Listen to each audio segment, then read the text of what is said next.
প্রশ্ন হলো তারাবিতে 4 রাকাত শেষে একটি দোয়া পড়া হয় এবং মোনাজাতে একটি দোয়া পড়া হয়, এই দুটি দোয়া কতটুকু সহিহ দোয়া করে জানাবেন।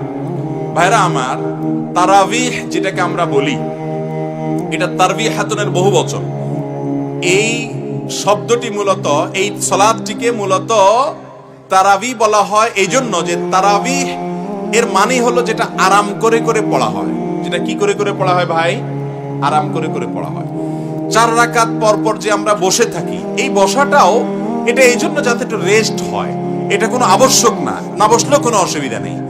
তো এই যে 4 রাকাত পর পর দোয়া আমরা পড়ি সুবহানাজিল মুলকে ওয়াল মালাকুতে, এবং শেষ পর্যন্ত পুরা দোয়া আমার জানাও নাই আসলে, এই দোয়া কোনো হাদিসে বর্ণিত নাই। মুক্তাদি বেচারার তো কোনো ডিউটি নেই, তারাবিতে কোনো ডিউটি আছে? হাবেশ সাহেবরা তুফান মিল পড়ে যাচ্ছে, সে তো দাঁড়িয়ে রয়েছে পিছনে, কোনো কাজ আছে তার? পুরো নামাজ বলতে গেলে সে রেস্টই করতেছে একরকম, কোনো কাজ নাই তো, শুনতেছে শুধু, তাই না? মুখ দিয়ে ফেরা ছুটতেছে তো হাবেশ সাহেবের, মুক্তাদি সাহেবরা তো সব চুপচাপ। সালাম ফেরানোর পর 4 রাকাত পরে সালামটা ফিরাইতে না ফিরাইতে সবাই মিলে তারা সুবহানাজিল মুলকে দিলেন টান।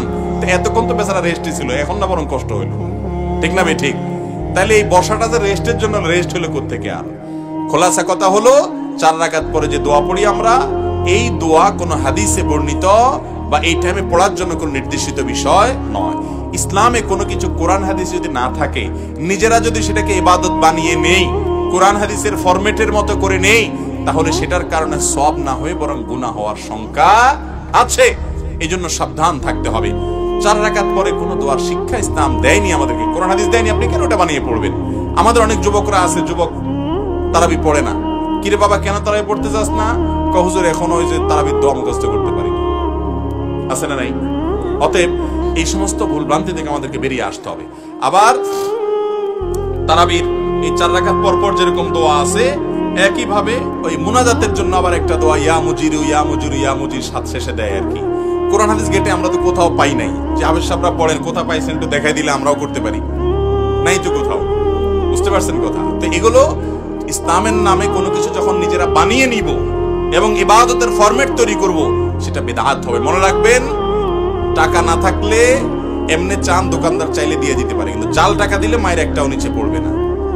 আমল নাই, আল্লাহর কাছে বললেন আল্লাহ আমল বেশি করতে পারি না, যা পারছি, আল্লাহ চাইলে মাফ করে জান্নাত দিতেও পারেন, কিন্তু নকল আমল করছেন, ইসলামের নামে ভেজাল জিনিস নিয়ে গেছেন, খবর আছে, বিদআত করলে জাহান্নাম। ঠিক আছে? অতএব আল্লাহ তাআলা আমাদেরকে বিদআত থেকে বেঁচে চলার তৌফিক দান করুন। আপনি বলবেন বাপ দাদা 14 গোষ্ঠী করে আসছে, এখন আবার নতুন নতুন কথা শুনি। আমি বলবো বাপ দাদা তো হাল চড়ছে, আপনি কেন বিদেশ গেছেন? দুনিয়াটা তো ভালো বুঝেন যে বাপ দাদা হয়তো একটা কিছু করতে পারেন নাই, আল্লাহ ওনাদের যতটুকু তৌফিক দিয়েছেন ততটুকু করছেন, আল্লাহ হয়তো সেটাই কবুল করবেন, কিন্তু আমাদেরকে আল্লাহ তৌফিক দিয়েছেন, আমরা সঠিকটা জানতে পারছি। অতএব ভুলটা আমাদেরকে অবশ্যই ছাড়তে। আমাদের বাপ দাদারা বেশিরভাগ ভালো কাজ করছেন আলহামদুলিল্লাহ, 2-4টা মানুষ হিসেবে তাদের ভুল হয়েছে, আমাদেরও ভুল হচ্ছে কিছু, হয়তো আমাদের পরবর্তী প্রজন্ম ছেলে মেয়েরা এসে ধরবে যে আমাদের অমুক হুজুরে অমুক বাবা এটা ভুল বলে গেছে। যদি ধরে কোরআন হাদিসের আলোকে ভুল প্রমাণ হয়, তাহলে আমাদেরটাও বাদ দিবেন, যেটা সঠিক কোরআন হাদিসের আলোকে গ্রহণ করবেন। মুসলমান কখনো অন্ধবিশ্বাসী হবে না।